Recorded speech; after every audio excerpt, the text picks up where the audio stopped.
Hi, this is your friend Tech Shubham and welcome to my YouTube channel, and today we are gonna discuss about group by, transform and reindexing of data। ठीक है, तो पिछले lecture में अपन ने बहुत पाइवटिंग और aggregations के बारे में बात कर ली है। ठीक है, तो आज हम कुछ नया पढ़ने जा रहे हैं। तो यार अगर आपने वीडियोस को लाइक नहीं किया है तो प्लीज़ कर देना, सब्सक्राइब जरूर कर देना। ठीक है, क्योंकि यार अपन को रिटर्निंग ऑडियंस चाहिए ताकि बच्चों को ज़्यादा से ज़्यादा हेल्प हो सके। और टेलीग्राम चैनल अगर हमने ज्वाइन नहीं किया है तो कर लेना, क्योंकि वहाँ पर अपडेट्स आते रहते हैं। ठीक है, तो यार अब ग्रुप बाय की हम बात कर लेते हैं और ट्रांसफॉर्म की बात कर लेते हैं। तो बेसिकली ग्रुप बाय हम कब यूज़ करते हैं? जब हमारे पास कुछ मल्टीपल डुप्लीकेट एंट्रीज होती हैं और उसका हमारे को एक क्लब करना है, एक ग्रुप बनाना है और उसके बेसिस पे हमारे को जो है वैल्यूज़ को सॉर्ट करना है। लेट अस से कि हमारे स्कूल में क्लासेस हैं। ठीक है, लेट्स से 10A है, 10A 10B 10C है। ठीक है, तो अपन ने क्या किया, सारे ही 10A वाले बच्चों को एक क्लब में किया, एक ग्रुप में बनाया और 10A में डाल दिया। फिर कुछ बच्चे लिए, उनका क्लब किया और 10B में डाल दिया। फिर तीसरे सेट के बच्चे लिए और हमारे उसने 10C में डाल दिया। ठीक है, तो हमने क्या किया, उनको ग्रुप बाय कर दिया है बेस्ड ऑन क्लासेस। तो यहाँ पर हम एग्जाम्पल के थ्रू देखते हैं किस तरीके से जो है हम एज के ऊपर ग्रुप बाय लगाने वाले हैं।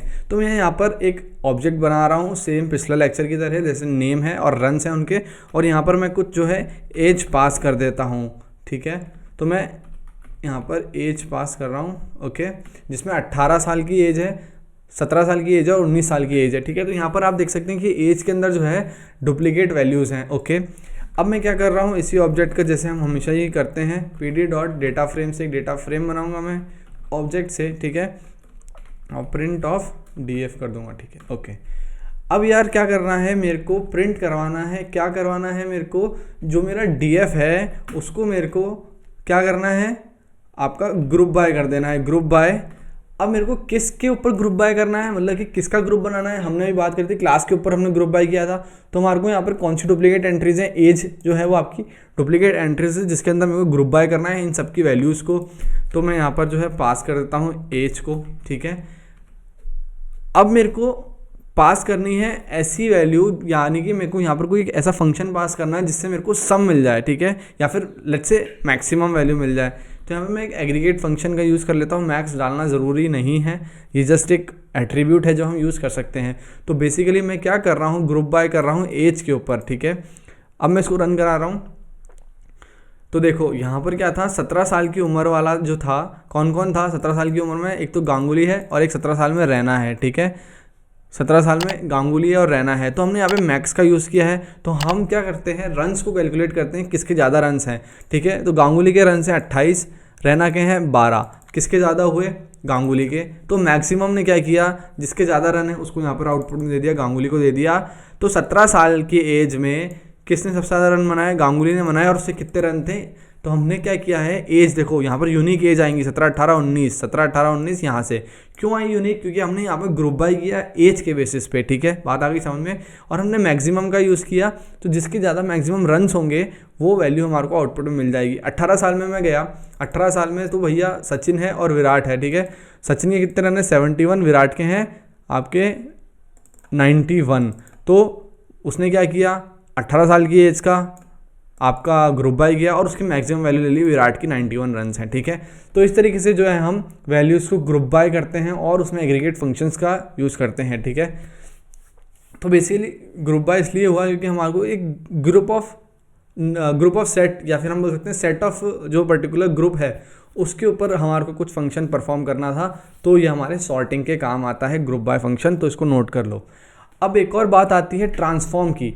ठीक है, तो हमेशा याद रखना है कि जब भी हमारे को ट्रांसफॉर्म यूज़ करना है तो वैल्यू जो होनी चाहिए वो ग्रुप बाय का यूज़ होना चाहिए। उसमें सबसे पहले उसको ग्रुप बाय यूज़ करना है हमारे को, फिर उसमें एक एग्रीगेट फंक्शन लगाना है, उसके बाद जो है हम ट्रांसफॉर्म का यूज़ कर सकते हैं। तो ट्रांसफॉर्म का यूज़ करने के लिए हमने ग्रुप बाय ऑलरेडी लगा दिया है। अब मैं क्या कर रहा हूँ, रन्स को एज अ पैरामीटर इसके अंदर पास कर रहा हूँ। ठीक है, और मैं यहाँ पर ट्रांसफॉर्म कर दूंगा, किसको, ट्रांसफॉर्म, और इसके अंदर मैं कोई भी एक एग्रीगेट फंक्शन का यूज़ कर सकता हूँ। बेसिकली मैंने क्या किया, जो भी मेरा डेटा है उसको मैंने एज से सॉर्ट किया है। ठीक है, और मैंने रन पास करे हैं और रन के ऊपर मैंने क्या फंक्शन लगा दिया है, सम का। बेसिकली करेगा क्या, सॉर्ट ऐसे ही करेगा, लेकिन वहाँ पर क्या करेगा, ये जितने भी 17 साल के, जैसे लेट्स से 17 साल के जितने भी एंट्रीज होंगी उसकी सारी वैल्यूज़ लेगा रन्स की और उनको प्लस कर देगा। क्यों कर देगा? क्योंकि हमने यहाँ पे ट्रांसफॉर्म के अंदर एग्रीगेट फंक्शन सम का यूज़ किया है, किस कॉलम के ऊपर? रन्स के ऊपर। ठीक है, बात आ गई समझ में? तो इसको आउटपुट में देखते हैं कि क्या हुआ इसमें। तो देखो यहाँ पर क्या हुआ कि 0th इंडेक्स पे कौन सी वैल्यू है, कौन सी एज की वैल्यू है? 18 की वैल्यू है। ठीक है, 18 के कितने रन है? 71। फिर इसने देखा कि 18 के और कौन सी वैल्यू है? ये वाली वैल्यू है 91। तो 71 + 91 = 162। तो यहाँ पर दोनों वैल्यूज़ का सम कर लिया है उसने। ठीक है, तो यहाँ पर 162 दे दिया। अब यहाँ पर भी 162 क्यों दिया है? क्योंकि हमने ग्रुप बाय लगाया है एज के ऊपर, तो जिसकी सेम एज होगी उसका ही जो रन्स का वैल्यू होगा सम का वो भी तो सेम ही होगा। तो इसलिए यहाँ पर 18 में जो है 162 दे दिया। ये गया 17 एज के ऊपर। 17 पे गांगुली है जिसका रन था 28 और रैना है जिसका रन था 12। तो 28 + 12 इस सम के हिसाब से कितना हुआ? रन्स के ऊपर लगा सम, तो कितना हुआ? 12 + 28 40। तो यहाँ पे 40 दे दिया है दो जगह। क्यों दो जगह? क्योंकि 17 पे हमने एज पे ग्रुप बाय किया था और 17 वैल्यू 2 बार आ रही है, तो वहाँ पर इसने सेम सम की वैल्यू रिटर्न कर दी है। As simple as that. तो ये बहुत ही अच्छा इंपॉर्टेंट टॉपिक है ग्रुप बाय और ट्रांसफॉर्म। तो इस एग्जाम्पल को नोट कर लो, कोई भी डाउट हो कमेंट करना। ठीक है तो यहाँ पर आपके एक रिनेमिंग ऑफ इंडेक्स और लेबल्स और बच गया है, तो वो भी हम क्विकली कवर कर लेते हैं। Import pandas as pd। ठीक है, उसके बाद मैं एक ऑब्जेक्ट बना लेता हूँ जिसका मैं एक pd.array करके जो है वैल्यूज़ पास कर देता हूँ। लेट्स से 20 10 20 40 50 कुछ भी वैल्यूज़ मैंने पास कर दी हैं। ठीक है, अब इसका मैं एक सीरीज़ बनाता हूँ जिसका हम ऐसे बना सकते हैं, राइट?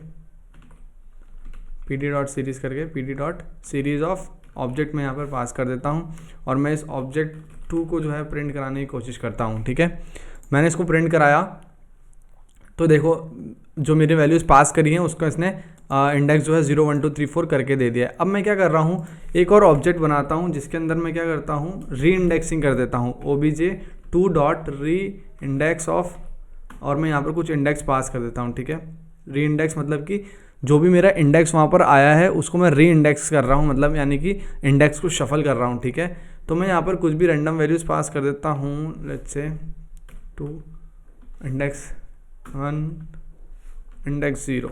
ठीक है, तो मैंने क्या किया, यहाँ पर कुछ एक ए वैल्यू पास कर दी जो कि इंडेक्सिंग में है ही नहीं। इंडेक्स में अपने 0 1 2 3 4 है और मैंने यहाँ पर कुछ इंडेक्स पास कर दिए हैं। तो मैं यहाँ पर obj3 को भी प्रिंट करा लेता हूँ। ठीक है, मैं obj3 को यहाँ पे प्रिंट करा रहा हूँ और मैं रन कराता हूँ इसको।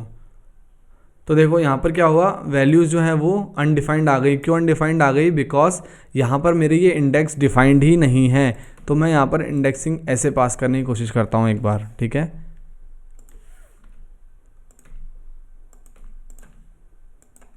अब देखो क्या किया इसने क्या किया, सबसे पहले ए इंडेक्स को इसने लिया, ए इंडेक्स पे गया तो देखा इसने ए इंडेक्स पे तो कोई वैल्यू ही नहीं है, तो एन ए वैल्यू पास कर दी है। फिर इसने थर्ड इंडेक्स पे जो वैल्यू है 0 1 2 3 पे कौन सी है 30, तो यहाँ पर इसने 30 दे दिया, 2 दे दिया, 1 दे दिया, 0 दे दिया, तो यहाँ पर हमने री इंडेक्सिंग कर दिया। ठीक है, अब मैं एक और ऑब्जेक्ट लेता हूँ जिसके अंदर मैं क्या करता हूँ, ऑब्जेक्ट 4 = obj3 डॉट आपका रिनेम कर देता हूँ। ठीक है, किसको रिनेम करना है? मेरे को इंडेक्स को रिनेम करना है। और कौन से इंडेक्स को रिनेम करना है? मेरे को 2 को जो है दूसरा इंडेक्स है उसको मेरे को रिनेम कर देना है बी से। ठीक है, और मैं obj4 को प्रिंट कराता हूँ, प्रिंट obj4 रन कराया मैंने। तो देखो यहाँ पर जो सेकंड इंडेक्स था ना, ये वाला सेकंड इंडेक्स ये रिप्लेस हो गया आपके बी से, यानी कि मैंने दूसरे इंडेक्स को जो दूसरी वैल्यू थी उसको मैंने रिनेम कर दिया है बी से। तो इस तरीके से जो है हम री इंडेक्सिंग एंड रिनेमिंग करते हैं। तो री इंडेक्सिंग में हमने कुछ भी नहीं किया, जो हमने ऑब्जेक्ट बनाया, सीरीज़ बनाई, उसका एक ऑब्जेक्ट लिया और री इंडेक्स नाम का फंक्शन है उसको यूज़ किया, और यहाँ पर जो भी इंडेक्स अपने आ रहे थे बाय डिफ़ॉल्ट उनको हमने रीअरेंज करके लिख दिया। तो उस तरीके से जो है हमारा ऑब्जेक्ट यहाँ पर बन गया। अब मेरे को क्या था, मेरे को कोई भी इंडेक्स को रिनेम करना था, तो यहाँ पर मैंने डॉट रिनेम का यूज़ करके इंडेक्स को पास किया, यानी कि मेरे को जो दूसरा इंडेक्स है उसको रिप्लेस करना है बी से। ठीक है, और मैंने उसको यहाँ पे प्रिंट कराया, तो यहाँ आप देख सकते हैं जो दूसरा इंडेक्स था वो आपका बी से रीनेम हो गया। तो यार हमने इस लेक्चर में बात करी ग्रुप बाय की और आपके ट्रांसफॉर्म की और रिनेमिंग और रीअरेंजिंग ऑफ इंडेक्स की। ठीक है गाइस, तो इसी के साथ आपका जो बेसिक फंडामेंटल्स थे पांडास और पाइथन के वो खत्म हो चुके हैं। अब अगले लेक्चर में जो है हम विजुअलाइजेशन पे चलेंगे, जहाँ पर हम ग्राफ प्लॉट करेंगे या आपके जितने भी बार चार्ट हो गए और आपके हिस्टोग्राम्स हो गए, इनको हम प्लॉट करेंगे based on the given data. ठीक है गाइस, तो मिलते हैं अगले लेक्चर के अंदर। तो यार लाइक कर देना, सब्सक्राइब कर देना, शेयर कर देना, और अगर आपने टेलीग्राम चैनल ज्वाइन नहीं किया है तो उसको ज्वाइन कर लेना। मिलते हैं नेक्स्ट लेक्चर में, तब तक के लिए bye bye, stay home, stay safe, Tata.